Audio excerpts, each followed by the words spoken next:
kabla sijapoteza muda, naomba tena nimsimamishe kiongozi na ule tazungumza naye, lakini nianze kwa huyu karibu.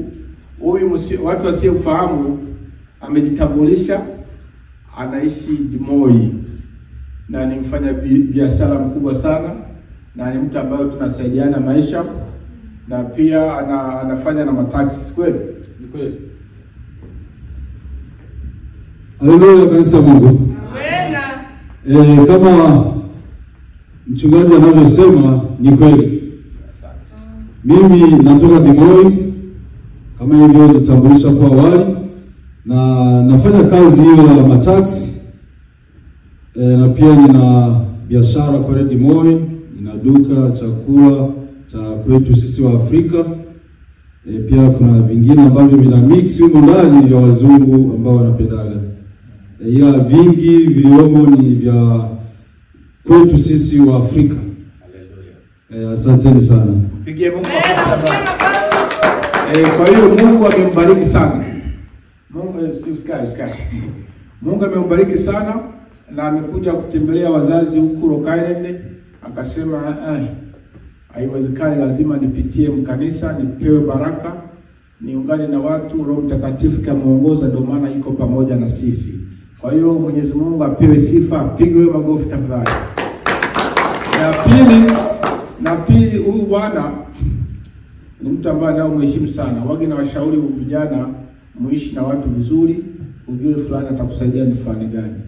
Ndio maana wage natoa kanisa hili, tunafunza upendo, kujishusha, kuishi na watu kwenye amani. Tuko wachache, hiyo ni jambo la kawaida, haliwezi likatushinda. Kwa hiyo ukishamwona Mkristo hapa leo, usipoteze sura yake. Najua mkichakutana sehemu tasalimiana. Ndio upendo wa hii kanisa. Haleluya. Amen. Ndio nguvu ya hii kanisa. Roho Mtakatifu ametuongoza tufungue hii sehemu, ila kila mtu abarikiwe, kila mtu asikilizane na mtu. Kwa hiyo tunafurahi sana kupokea wageni, na huyu bwana tunafurahi sana. Acha tumkaribishe tena mara ya tatu, tumpigie tena makofi kwa kuwa na sisi. Asante, karibu sana. Na kijana na yeye inuka kidogo. Huyu kijana ni kijana ambayo amenisaidia kutangaza Injili. Mimi kabla nifungue kanisa nimefanya kikao na yeye, akaniuliza maswali. Ushamuona kwenye interview? Ni sawa. Ndio sasa.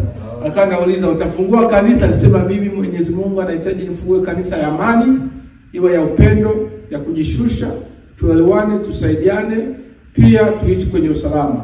Ndio akaniuliza swali, sasa kanisa yako nasikia kama mtu anakuja analeta vurugu itakuwaje? Nikamwambia hii kanisa yetu tunafuata utaratibu wa kanisa na utaratibu wa serikali. Kwa hiyo tuko chini ya ulinzi na Mwenyezi Mungu na tuko chini ya ulinzi na serikali. Kwa hiyo ujisikie huru, itakuwa kanisa ya amani. Kwa hiyo leo amesema acha nifike kwanza niangalie huyu bwana alikuwa ni maneno ya kawaida au ni maneno ya kiroho. Kwa hiyo naomba mpigie makofi kwa kuwa amefika. Kwa hiyo karibu sana, ujisikie huru, wewe ni jirani wetu, usikose kufika. Kama na bahati nzuri na usafiri, tuna watu wengi hawana usafiri, na pia kuna Wakristo wengi wanaishi Ukaende, wanahitaji msaada, utatusaidia sana. Hili ni jambo la kiroho, sio jambo la sisi binafsi, na ujisikie huru. Hapa ni familia. Ukishaona hizi sura usizipoteze. Bwana asifiwe sana. Karibu sana. Na hiyo kiti usikubali chukuliwe na mtu mwingine. Haleluya. Amen. Hiyo kiti ni ya kwako. Mpigie Mungu makofi.